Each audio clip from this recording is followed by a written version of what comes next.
ઉપલેટા તાલુકાના વેણુ નદી કાંઠે આવેલ નીલાખા ગામમાં એક નવદુર્ગા ગરબી મંડળનું આયોજન સમસ્ત ગ્રામજનોના સહકારથી કરવામાં આવે છે. આ ગરબી મંડળના નાના બાળકો અને ખેલૈયાઓ સહિતની અલગ અલગ ટીમ રાસ રમી નવરાત્રીમાં માતાજીની આરાધના કરે છે.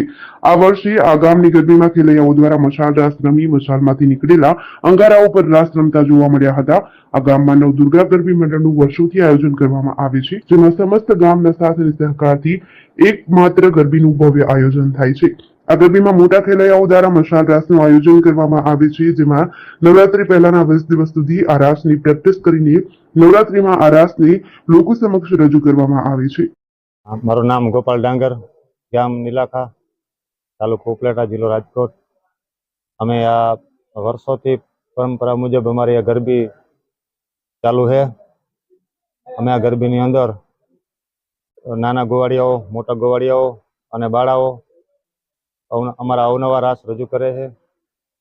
જેમ કે મોટા ગોવાળિયાઓ ઢાલ તલવાર, મસાલ રાસ, એક્શન રાસ ને એવા અનેક પ્રકારના રાસ રજૂ કરે છે. નાના ગોવાળિયાઓ પણ મણિયારો રાસ, એક્શન રાસ અને અમારી બાળાઓ પણ અનેક પ્રકારના રાસ રજૂ કરે છે. અમે આ રાસ પરંપરા મુજબ સાદા રાસ જ રજૂ કરીએ છીએ અને દેશી ઢોલ, વાજુ, તબલા અને લાઈવ કલાકાર દ્વારા અમારા રાસ ગાવાના રાસ રજૂ થાય છે.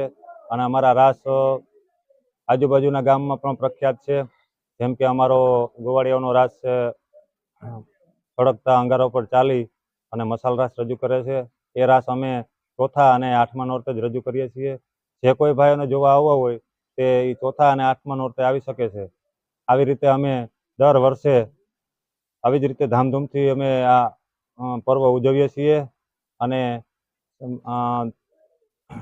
આગળથી આયલું આવે એ મુજબ માતાજીના 9 નોરતા અમે આ રીતે ઉજવીએ છીએ. નામ ચાવડા નિલેશ દેવદાનભાઈ છે, ગામ નીલાખા છે. છેલ્લા 8 વર્ષથી હું ગરબીમાં રહું છું. એમાં અલગ અલગ પ્રકારના અમે રાસ લઈએ છીએ. મણિયારો છે, ઢાલ તલવાર છે, ગોપરાસ છે, એક્શન રાસ છે. એમાં અમારો ખાસ આ મસાલ રાસ છે, જે સળગતા અંગારા પર લઈએ છીએ. તે પ્રેક્ટિસ દરમિયાન કે અહીંયા ચોકમાં લેતા દરમિયાન કોઈ પણ પ્રકારના ગોવાળિયાને કોઈને કઈ ઈજા નથી થઈ. આ પ્રાચીન કાળથી ગરબી હાલી આવે છે. ઢોલ છે, તબલા છે, પેટીના છે, એની હારો અમે લઈ